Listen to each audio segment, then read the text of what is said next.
លើកទី1របស់ខ្ញុំហើយដែលបានបរោះគោបែបហ្នឹងហើយបរោះជាមួយមនុស្សពិសេសទៀតផងដូចឃើញអញ្ចឹងគាត់តែបរោះគោមួយជំនួយការគ្រប់ទិសទីតែម្ដងអត់សូវចេះហ៎ថ្មីទេបើយើងអត់គូមិនសូវស្គាល់រសជាតិបរោះគោបរោះអីគេទេបានមកអូនឲ្យកំហុសមកជួយអត់ជួយអីផងជួយសេរីទីតាំងផងបងបងប្រយ័ត្នហោះចូលពហិបងជំរឿចូលពហិដូចមកអូនថាអត់ជំរឿនិយាយពីថាពីផ្ទះទៅគិតណាបានបរោះគោមួយបួងសួងពីនេះពីនោះអីចឹងណាតែគ្មានទេទៅដល់ចាក់ស្ដាយណាភ័យផងអផងមិនបួងសួងអីទេហើយនេះពិតជា special time ខ្លាំងមែនតើបងព្រោះឯងខ្ញុំអត់សូវមានពេលវេលាដើរលេងជាមួយម៉ែបានច្រើនដងអីចឹងទេពេលវេលាបានជុំគ្រួសារតែពេលបន់ទៀននឹងឯងហើយក្តីប្រាថ្នាធំបំផុតមកបរោះគោមនឹងក៏ចង់បរោះមួយប៉ាម៉ែដើម្បីទុកជាអនុស្សាវរីយ៍អញ្ចឹងណាប៉ុន្តែប៉ាខ្ញុំរវល់ក៏បានមកអត់ផងប្រាថ្នាអីច្រើនទេពួកឯងថ្ងៃខាងមុខយើងមើលអត់ឃើញទេតោះយើងបរោះគោមទាំងអស់គ្នា1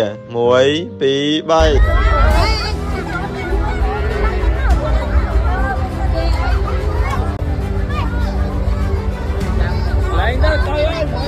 ហើយនិយាយពីថាបងប្អូននៅជុំវិញក៏សាច់មកពេញនឹងហ្មងម្នាក់ឲ្យបលែងម្នាក់ឲ្យទុកផ្សិតហើយអរគុណបងប្រុសនេះមែនតើបងក៏ជួយចាប់ឲ្យខ្ញុំចោះអត់ដល់